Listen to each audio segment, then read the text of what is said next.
Welcome back to Bo TV. Financial expert and author of Broke Millennial, Erin Lowry, is shaking up the misconception that investing is just for the wealthy. Good morning, Erin. How are you? I'm doing well. How are you?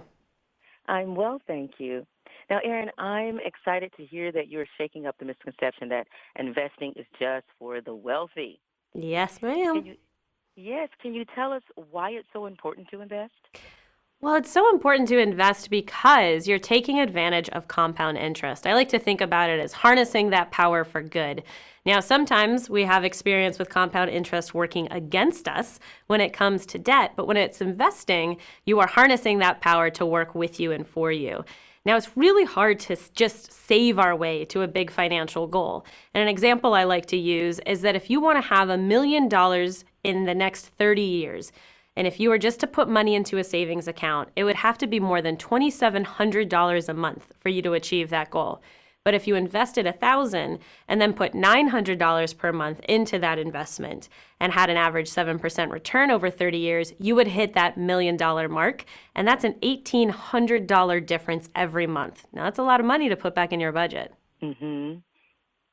Now, what if you're new to all of this and you want to invest but aren't quite sure, how or if you can even afford it? What are some affordable ways to invest? Well, and that's a very common concern. In fact, 29% of people surveyed just didn't even know those first steps to take. And I think it's tied to this idea that you have to have a certain net worth in order to get started, or that you have to meet with a wealth management advisor. And that's frankly no longer the case, in large part thanks to technology. Now, you could be a do-it-yourself investor, or you could look to some of the online platforms such as SoFi Invest in order to get started with a variety of options. Now, why is it, never too late or too early to start investing? Now, when it comes to too early, I do like to point out that you should have on what I refer to as your financial oxygen mask before you get started. And what that usually means is that you want to set your goals for what you want with your money, you want to have an emergency savings fund, and you want to have paid off high interest rate debt such as credit cards. And another thing that you can do, though, in that time period is to take advantage of any employer matched 401k that you might have. That's a very simple way for people to get started with investing.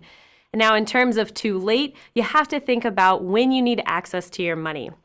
We call that time horizon, is the fancy investing jargon term for this. When do you need that money? And if it's something that you need in the next 1, 2, even 3 years, then you really don't want to put a whole lot of risk on that money. But if it's something that's decades away, put compound interest to work for you and invest. Now, that is a really great tip for me. Now, I've been having these conversations with my own kids, but that's going to help me as well. Now, let's see. Should you set targets for investing goals? You absolutely need to set targets for these goals. And honestly, goal setting is the very first step in your investing journey, because it's really hard to decide what you want to do with that money, how much risk you're willing to take, if you don't really know for what you're investing. So the very first thing I want you to do is write down a list of goals and think about, when do I need this money? Is this something that is 10 years, 15 years away, or 40 years away? Now, Erin, these are really great steps that we all can take today to invest in our future.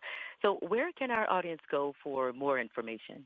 Well, if you want to learn more, you can go to sofi.com/invest. Erin, thank you so much for your time, and I hope you have a fantastic afternoon. Well, thanks for having me.